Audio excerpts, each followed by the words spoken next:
नमस्कार मैत्रिणींनो, योगिता आशा स्वयंसेविका या चॅनलवर तुमचं स्वागत आहे.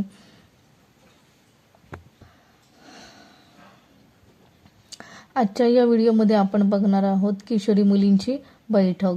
तर किशोरी मुलींची बैठक आहे, यामध्ये आपण विषय घेतला आहे किशोरी मुलींसाठी लसीकरण व आरोग्य तपासणी हा विषय घेतलेला आहे.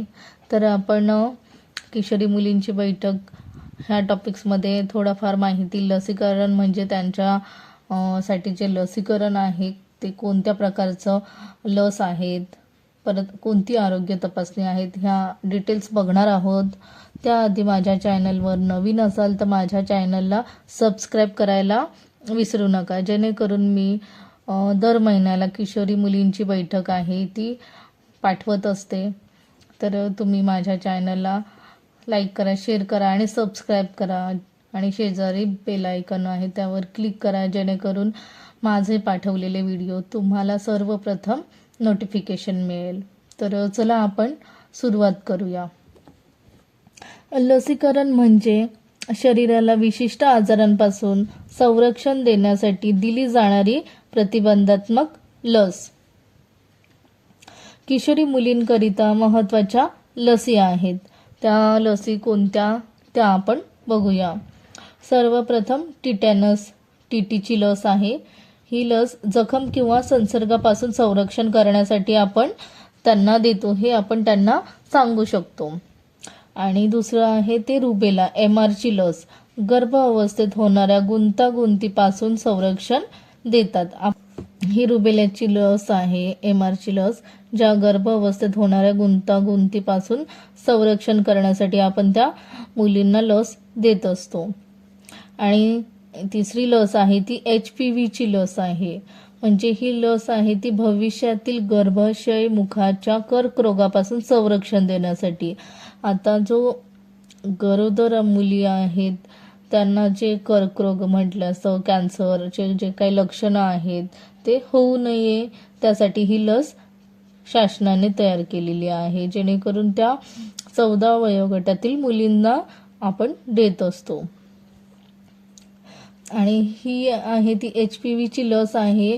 ती लस आपण 14 वयोगटातील म्हणजे ज्या मुली आहेत त्यांचं वय कम्प्लिटली 15च्या मागेच असेल, म्हणजे त्यांचं वय म्हणजे 15 वर्षाची म्हणजे 1 महिना कमी असेल किंवा 2 महिने किंवा 10 दिवस कमी असेल, अशा मुलींची आपण नावं देऊ शकतो.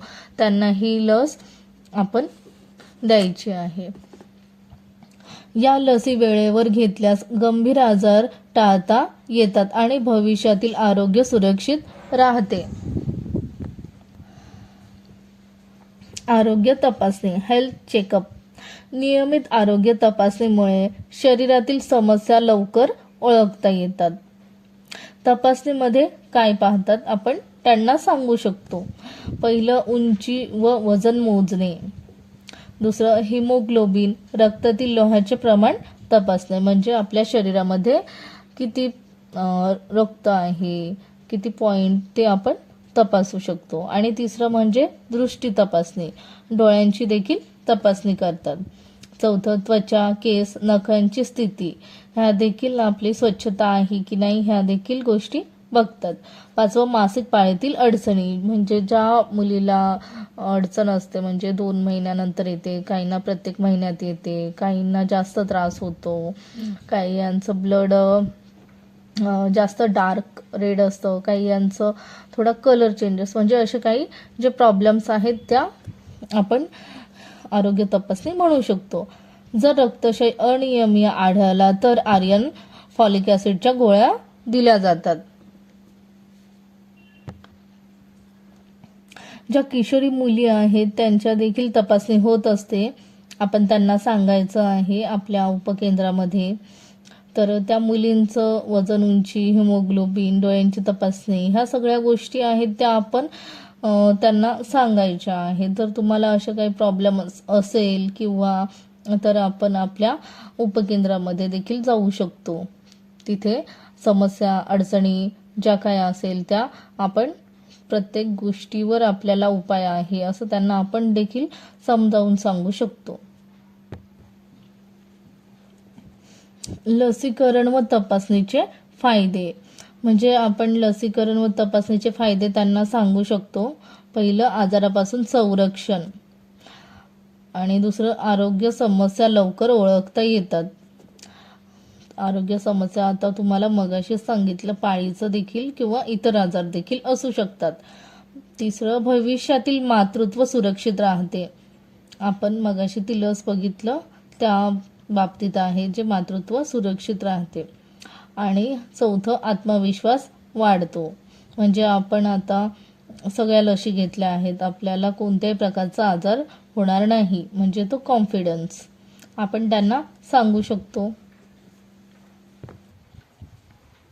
ज्या किशोरी वयोगटातील मुली आहेत त्या खूपच अशा घाबरणाऱ्या अवस्थेत असतात. त्या कोणत्याही प्रॉब्लेम्स, अडचणी शेअर करत नाही. पण आपण एकच आहे, ज्या आशाताई त्या आहेत, त्यांना त्या मुली निवांत कुठेही मन मोकळंपण म्हटलं असं त्यांचे जे प्रश्न आहेत, अडचणी आहेत, की मला असं पाळी आली नाहीये, मी ह्यावर काय करू, किंवा माझं संबंध झाले, आता मला पिरियड्स आले नाही, असं सिच्युएशनमध्ये काय करावं, ह्या सगळ्या गोष्टी आपल्याला त्या डिस्कस करू शकतात, घरी सांगू शकतात, त्या आईला सांगू शकतात, किंवा त्या आईला देखील सांगण्यास घाबरतात. पण आपण एक आहोत, ज्या आपण मीटिंगमध्ये आपण त्यांना सांगितल्यानंतर ते निवांत आपल्याला एखाद्या ठिकाणी भेटणार आणि सांगतील अडचणी. तर तुम्ही ह्या सगळ्या त्यांना माहिती देऊ शकता. खूप काही आहे ह्या विषयावर त्यांना बोलण्यासारखं.